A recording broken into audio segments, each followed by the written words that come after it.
Au nom du Père et du Fils et du Saint-Esprit. Amen. Le Seigneur soit avec vous.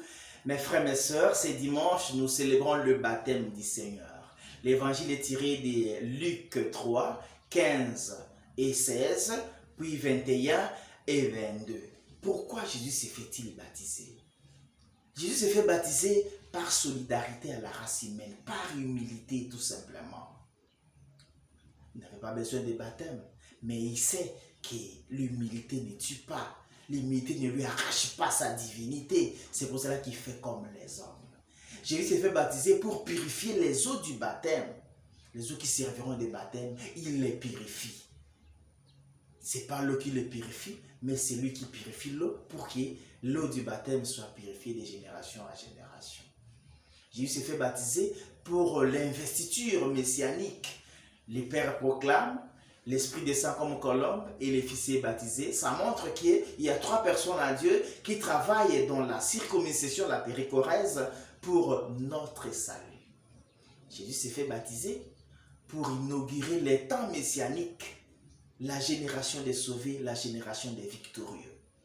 Et c'est là, nous suivons dans la première lecture tirée d'Isaïe 40, versets 1 à 5, puis versets 9 à 11. Dieu a décidé de te sauver, de te sortir de la situation difficile dans laquelle tu patauges, dans laquelle tu te trouves.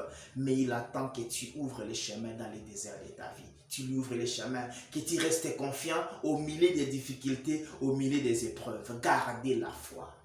Et il attend aussi que tu puisses vider, purifier ton cœur, pollué par la haine, la jalousie, l'égoïsme et tout cela qui empêche que la grâce du Seigneur se manifeste dans ta vie. Tu pries, c'est bien, mais est-ce que ton cœur est pur?